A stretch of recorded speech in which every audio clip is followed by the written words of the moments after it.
Olá. Que a paz do Senhor encontre um lugar de repouso em seu coração neste exato momento. O título deste nosso encontro de hoje fala sobre as profecias mais assustadoras da Bíblia. E eu sei, só de ler estas palavras, o corpo pode reagir. O coração talvez acelere um pouco. Um nó pode se formar na garganta. E se isso aconteceu com você, respire fundo. Está tudo bem. Nossa jornada aqui, hoje, não será uma expedição pelo terror das previsões. Pelo contrário, será um mergulho profundo no coração de Deus para encontrar o seu segredo. O segredo para ter uma paz que não se quebra, uma paz que permanece, justamente quando tudo ao nosso redor parece assustador e incerto. É preciso começar por reconhecer e validar a ansiedade genuína que nasce em nós quando nos deparamos com as profecias sobre o fim dos tempos. É perfeitamente natural sentir o corpo se contrair diante de imagens de caos, de guerras e das tribulações descritas em livros como Apocalipse ou Daniel. Isso não é um sinal de falta de fé. De forma alguma, é uma reação profundamente humana à incerteza, a uma sensação avassaladora de que perdemos completamente o controle. É o nosso sistema nervoso nos dizendo que há uma ameaça no horizonte. E essa sensação merece ser acolhida, não julgada. Esse sentimento merece ser visto, não escondido como se fosse uma falha espiritual. Diante deste mapa do medo que se desenrola à nossa frente, a nossa mente, em sua tentativa de nos proteger, costuma nos oferecer duas rotas de fuga. E ambas, embora bem intencionadas, são equivocadas. A primeira é a rota da obsessão. Nós nos tornamos decodificadores, compulsivos do fim do mundo, caçadores de sinais nas manchetes dos jornais, tentando ansiosamente encaixar cada evento em um versículo. E assim, vivemos em um ciclo de adrenalina e pânico, uma montanha-russa emocional que ironicamente nos rouba a exata paz que tanto buscamos em Deus. A outra rota é a da negação. Nós tentamos ignorar tudo. Tapamos os ouvidos para as notícias, mudamos de assunto quando o tema surge e criamos para nós uma paz superficial, uma paz frágil como uma fina camada de gelo que se quebra ao primeiro sinal de crise no mundo, nos deixando ainda mais expostos e assustados. Uma paz que não é paz, mas apenas a supressão do medo. Mas Jesus, Ele nos ofereceu um caminho totalmente diferente. Um terceiro caminho. A paz que Ele nos promete não é a ausência da tempestade. Ele nunca nos prometeu um céu sempre azul e um mar sempre calmo. A paz dele é a segurança durante a tempestade. É uma calma que habita no centro do furacão. Portanto, o objetivo desta nossa conversa não é tentar prever o futuro. Não é decifrar códigos ou datas. O objetivo é fortalecer a sua alma, a minha alma, para que, independentemente do que aconteça lá fora, no palco do mundo, a sua paz aqui dentro, no santuário do seu ser, permaneça inabalável. Uma paz que não depende das circunstâncias. Uma paz que depende unicamente da conexão com Ele. Para nos guiar nesta jornada, usaremos uma metáfora poderosa que o próprio Mestre nos entregou. A imagem da casa construída sobre a rocha. Preste atenção na profundidade disso. Jesus nunca disse que a tempestade, os ventos fortes, a chuva torrencial, o transbordar dos rios, não viria. Ele não disse que a casa sobre a rocha seria poupada da crise. Pelo contrário, Ele garantiu que a mesma tempestade viria para todos, para a casa na areia e para a casa na rocha, sem distinção alguma. A grande diferença entre a casa que ruiu em um estrondo e a que permaneceu firme não estava na ausência da crise, mas na natureza invisível do seu alicerce. O segredo da paz, o verdadeiro segredo de Deus para você, não é aprender a evitar a tempestade. É aprender desde já a construir o seu alicerce interior no lugar certo. E essa é uma obra silenciosa, uma obra de profundidade, uma obra da alma, que nós podemos e devemos começar agora mesmo. Aqui nós tocamos em uma das armadilhas mais sutis e perigosas para a nossa alma. Um lugar onde a nossa busca sincera por Deus pode, sem que percebamos, nos desviar para um caminho de tormento. É a angústia de nos tornarmos espectadores passivos do Apocalipse. Quando mergulhamos em um consumo incessante de notícias, de interpretações proféticas e de vídeos sobre o fim, nós nos colocamos no papel de quem apenas assiste, de mãos atadas, ao desenrolar de um roteiro que parece inevitável e terrível. E essa postura, essa sensação de ser apenas uma plateia do caos, gera em nosso corpo e em nossa alma uma ansiedade crônica, um estado de alerta constante, um sentimento de completa e absoluta impotência que corrói a nossa paz por dentro. A própria Escritura nos oferece um espelho para vermos esse contraste com uma clareza que chega a doer. De um lado, imagine a figura dos fariseus. Eles estavam sempre cercando Jesus, pedindo a ele um sinal do céu. Eles queriam informação, queriam uma prova. Queriam ter o controle intelectual sobre o divino, saber o quando e o como, para que pudessem se sentir seguros em seu próprio conhecimento. Do outro lado, veja com os olhos do coração a mulher com o fluxo de sangue. Em seu desespero, ela não buscou de Jesus uma explicação teológica para o seu sofrimento. Ela não pediu um sinal no céu. Ela buscou uma única coisa, um toque. Ela se arrastou pela multidão não em busca de informação, mas em busca de conexão, de relacionamento. E por causa disso, ela ouviu as palavras que toda alma anseia por escutar. Filha, a tua fé te salvou. Vai-te em paz. A paz foi o resultado da conexão, não da informação. E aqui reside uma revelação profundamente contra-intuitiva. Um convite para virarmos o nosso mapa espiritual de cabeça para baixo. A verdadeira preparação para os tempos difíceis, a verdadeira construção da casa sobre a rocha, não é acumular mais e mais conhecimento sobre o futuro. Não é ter todas as respostas sobre o calendário profético. A verdadeira preparação é aprofundar a sua intimidade com aquele que detém o futuro em suas mãos. Deus está infinitamente mais interessado em moldar o seu caráter para a eternidade do que em satisfazer a sua curiosidade sobre os tempos e as estações que Ele mesmo estabeleceu. A sua paz não está em saber o que vai acontecer, mas em conhecer profundamente aquele que estará com você quando tudo acontecer. Conhecer o seu caráter, a sua bondade, a sua fidelidade.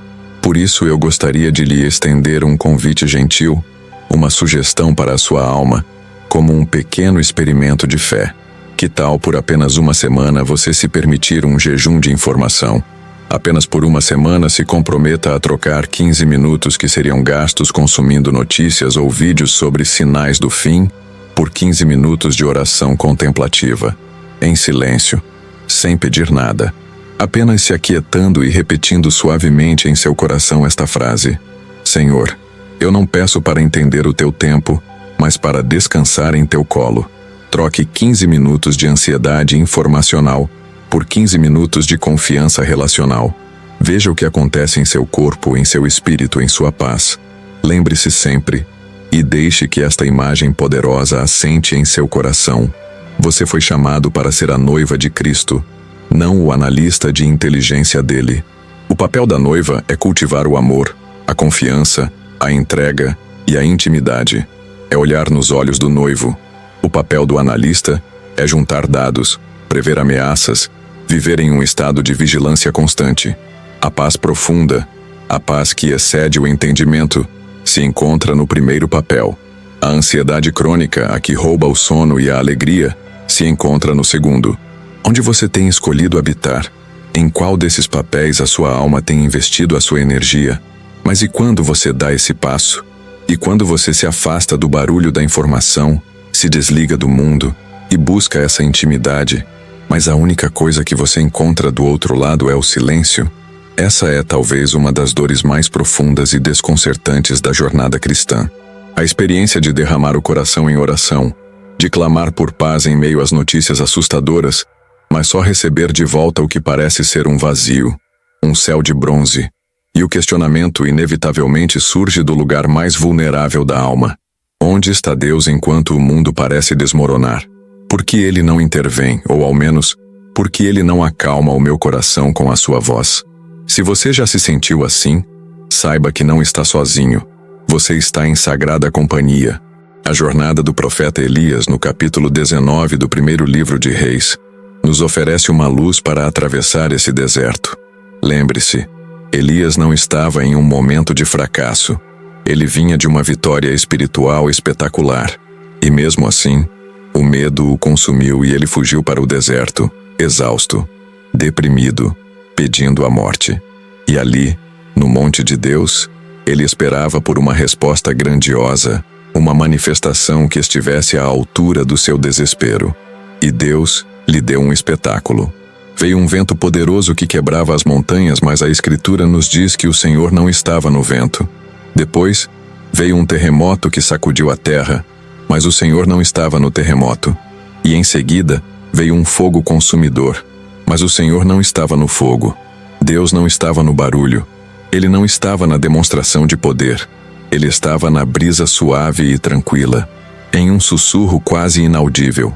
Isso nos força a uma quebra de expectativa radical sobre como Deus se comunica conosco. Talvez, apenas talvez, o silêncio de Deus que tanto nos angustia não seja ausência. Talvez seja um convite amoroso para que nós mesmos possamos sair do barulho, o ruído incessante das nossas próprias ansiedades, o som alto das nossas especulações, o grito constante do medo do futuro. Tudo isso é tão ensurdecedor que nos torna fisicamente e espiritualmente incapazes de perceber a sua voz mansa e delicada. Uma voz que não fala aos nossos ouvidos em pânico, mas que sussurra diretamente ao nosso espírito. Ele está esperando o nosso barulho interno diminuir, para que possamos notar que ele esteve ali o tempo todo. Isso nos convida a experimentar uma outra forma de orar. Uma oração que se parece menos com uma lista de pedidos e mais com uma escuta atenta. Ao invés de levar a Deus o seu catálogo de medos e a sua análise das manchetes do dia, eu lhe convido a tentar algo diferente. Sente-se em um lugar tranquilo por apenas 5 minutos. Feche os seus olhos, respire fundo e faça uma única pergunta em seu coração. Espírito Santo, o que o Senhor quer me dizer sobre o seu caráter hoje? E então, cale-se. Apenas escute, não com os ouvidos, mas com a alma. Não espere por vozes audíveis ou por visões cinematográficas. Apenas se abra para a possibilidade de uma sensação de paz inexplicável, para o surgimento de uma nova perspectiva, para um calor que acalma o peito. A resposta de Deus, muitas vezes, é um sentimento, não uma frase. Pense nesta imagem. A nossa alma ansiosa é como um lago agitado por uma tempestade. As águas estão turvas, as ondas são violentas. É absolutamente impossível ver o reflexo do céu na superfície. Não é que o céu tenha desaparecido. Ele continua lá, vasto e azul. Mas a agitação do lago impede que a sua imagem seja vista. O silêncio de Deus, muitas vezes, não é ele se afastando de nós. É o nosso Pai amoroso esperando pacientemente que a tempestade dentro de nós se acalme, para que as águas do nosso coração voltem a assentar, e para que possamos, finalmente, voltar a ver a sua presença fiel e serena refletida dentro de nós. Existe uma luta silenciosa, uma batalha interna que eu sei que muitos de nós travamos com frequência, e que nos causa uma imensa frustração. É aquela voz interior que diz: a minha mente sabe que eu deveria confiar em Deus. Eu conheço os versículos, mas o meu corpo simplesmente não obedece. Ele vive em um constante estado de alerta. É a experiência física e visceral da ansiedade, o coração que acelera de repente, a respiração que fica curta no peito, a tensão que se acumula nos ombros e na nuca. É uma realidade corporal que parece gritar muito mais alto do que as verdades bíblicas que nós tentamos, com tanto esforço, guardar em nossa mente. E essa desconexão entre o que cremos e o que sentimos é esgotante. A ciência, de uma forma fascinante, começa a nos dar uma linguagem para entender essa experiência. Existe em nosso corpo uma espécie de supervia de comunicação, um nervo chamado vago, que conecta o nosso cérebro aos nossos principais órgãos. Ele é o grande regulador da nossa resposta de lutar ou fugir, que nos inunda de adrenalina e cortisol, e da nossa resposta de descansar e digerir, que nos permite relaxar e nos sentirmos seguros. Atividades como a respiração lenta e profunda e a meditação silenciosa ativam esse nervo, enviando um sinal direto ao nosso cérebro para que ele se acalme. De uma maneira muito semelhante, a oração contemplativa e a entrega sincera do nosso fardo a Deus funcionam como um verdadeiro ativador espiritual deste mesmo sistema de paz. Elas informam ao nosso corpo, em sua própria linguagem, que estamos seguros na presença do Pai. Isso nos leva a uma revelação de um poder imenso. A paz de Deus não é apenas uma ideia abstrata que você precisa conquistar com a força da sua mente ou com o pensamento positivo. É um estado de ser que você pode receber em seu corpo, em seu espírito. Quando o apóstolo Paulo nos diz lá em Filipenses que a paz de Deus guardará o nosso coração, a palavra original que ele usa em grego é phroureo. Este é um termo militar. Significa montar guarda, proteger como uma sentinela em um posto avançado. A paz de Deus, portanto, não é um sentimento passivo que vai e vem com as circunstâncias. É uma força ativa, um guardião que Deus envia para proteger a fortaleza da nossa mente e do nosso coração quando estamos sob o ataque do medo e da ansiedade. Nós podemos, então, convidar ativamente esse guardião para o nosso corpo. Eu gostaria de guiá-lo, agora mesmo, em um momento de respiração consciente, uma prática que podemos chamar de a respiração da videira. É um convite para trazer a verdade de Deus para o seu corpo. Onde quer que você esteja, se for seguro, apenas feche os seus olhos. Vamos fazer isso juntos uma única vez para que você sinta o caminho. Primeiro, inspire profundamente, trazendo o ar para o fundo da sua barriga. E enquanto faz isso, pense na verdade que Jesus disse em João 15.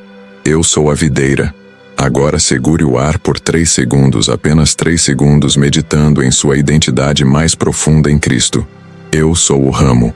E então expire lentamente, soltando todo o ar, toda a atenção, todo o medo, enquanto entrega o controle com a frase: minha vida flui de ti.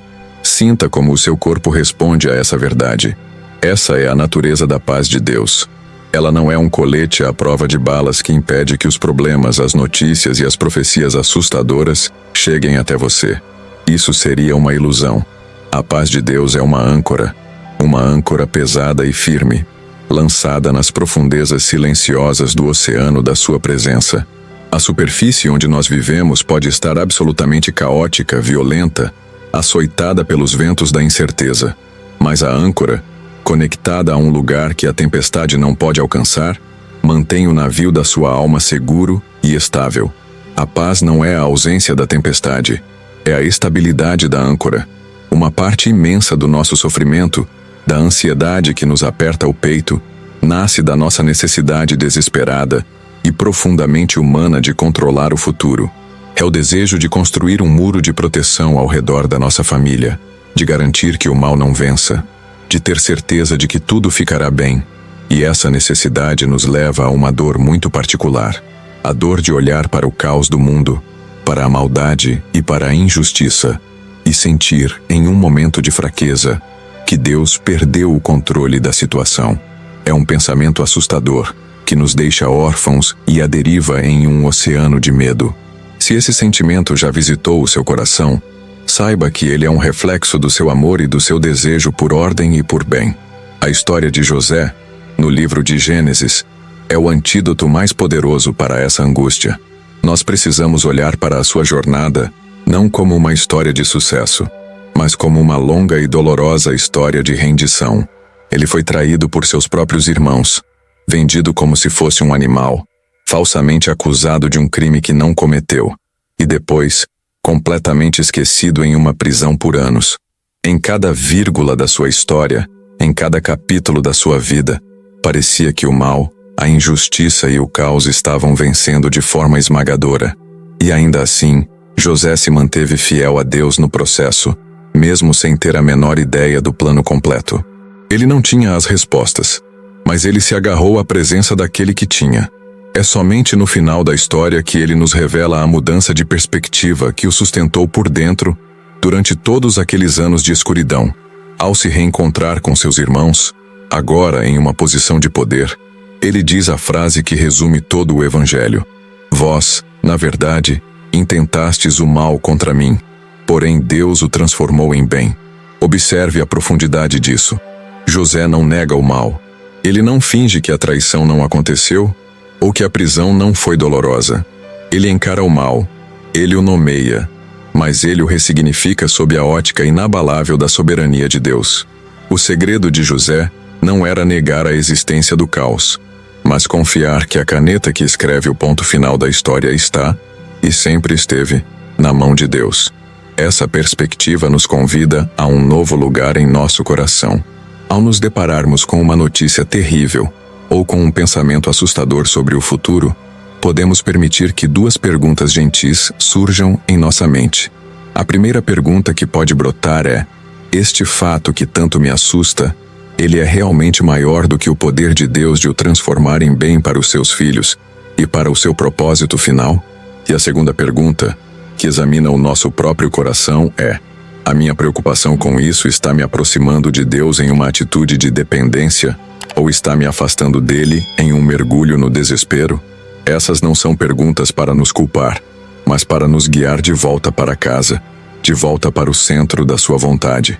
Isso nos leva, por fim, à imagem do oleiro e do barro. Nós somos o barro. As profecias, as crises, os tempos difíceis, tudo isso pode ser a pressão das mãos firmes do oleiro sobre nós. Pode ser o girar constante da roda, a sensação de tontura e desorientação. Pode ser o calor insuportável do forno, que parece que vai nos destruir. O barro não entende por que está sendo apertado, girado e queimado. Ele não tem a perspectiva do oleiro. Ele apenas sente a dor e a confusão do processo. Mas o oleiro, nosso Pai, tem em sua mente a imagem da obra-prima final. A nossa paz, a paz de José na prisão, não vem de entender o processo. Ela vem de confiar no artista, de descansar mesmo sob pressão, nas mãos daquele que sabe exatamente o que está fazendo. E agora, nós chegamos a uma camada ainda mais profunda, e talvez a mais dolorosa do sofrimento. É a camada da culpa. É aquele peso extra que colocamos sobre os nossos próprios ombros, quando além de sentirmos medo, nós nos sentimos culpados por sentir medo. É aquela crença silenciosa e cruel que sussurra em nossa mente: se eu tivesse uma fé de verdade, eu não estaria tão ansioso assim. E essa crença, essa mentira, nos leva a um lugar terrível de isolamento, nos fazendo esconder a nossa vulnerabilidade de Deus e da nossa comunidade, por vergonha de não sermos o crente inabalável que achamos que deveríamos ser. Esse é um fardo pesado demais para se carregar sozinho. Se essa voz da culpa já falou com você, eu peço que mergulhe comigo na honestidade brutal e libertadora dos Salmos. Davi, um homem descrito como alguém segundo o coração de Deus, não escondeu suas emoções. Ele não apresentou a Deus uma fachada de força. Ele rasgou a sua alma diante do Criador, expressando medo, desespero e um profundo sentimento de abandono. Ele gritou: até quando, Senhor? Esquecer-te-ás de mim para sempre? Até quando esconderás de mim o teu rosto? A espiritualidade que a Bíblia nos ensina não é a ausência de emoções negativas, é a coragem de levá-las com total honestidade aos pés daquele que é grande o suficiente para acolher o nosso caos, a nossa dor e as nossas dúvidas. Isso nos conduz a uma das revelações mais libertadoras de toda a nossa jornada de fé. O medo não é o oposto da fé. A incredulidade é. O medo é uma emoção, uma reação do nosso corpo e da nossa alma a uma ameaça percebida. A fé é uma escolha de direção. A fé é uma decisão. Você pode estar com o corpo tremendo de medo e ainda assim, com os joelhos trêmulos, escolher caminhar em direção a Deus. O exemplo supremo disso é o próprio Jesus no Getsêmani. Ele sentiu uma agonia tão profunda, um pavor tão avassalador, que seu suor se tornou como grandes gotas de sangue. A sua fé não eliminou a sua angústia, mas a sua fé determinou a sua resposta à angústia. Sua oração final, no auge do sofrimento, foi um ato de fé pura. Pai, não seja como eu quero, mas como tu queres. Isso nos mostra o poder curador da vulnerabilidade e da comunhão. A cura para a culpa espiritual muitas vezes começa quando encontramos um espaço seguro, um parceiro de Getsêmani, alguém de confiança, um irmão ou irmã em Cristo, a quem possamos dizer com o coração aberto: eu estou com medo e me sinto culpado por isso. Você pode orar comigo? Não para que o medo desapareça magicamente, mas para que a minha fé, a minha escolha de confiar, seja maior do que ele. A jornada cristã nunca foi desenhada para ser uma jornada solitária. É na comunhão segura e honesta que a luz entra e dissipa as sombras da vergonha e da culpa. Podemos então aprender a tratar o nosso medo de uma forma diferente. Em vez de vê-lo como um inimigo a ser executado, como uma falha a ser suprimida, podemos olhá-lo como uma criança assustada dentro de nós. E em vez de gritar com essa criança, pare de ter medo, tenha mais fé. A nossa parte adulta, a nossa fé, pode agir como um pai ou uma mãe amorosa. Pode se abaixar, acolher essa criança em seus braços e dizer com gentileza: eu sei que você está com medo. Eu sinto o que você sente. Está tudo bem ter medo, mas eu estou aqui, e eu confio no nosso Pai maior, que está no controle de todas as coisas e nos ama com um amor perfeito. Essa é a verdadeira força. Não é a ausência de medo, é a presença do amor que o acolhe. Ao longo desta nossa jornada de hoje, nós fizemos um movimento intencional e profundo.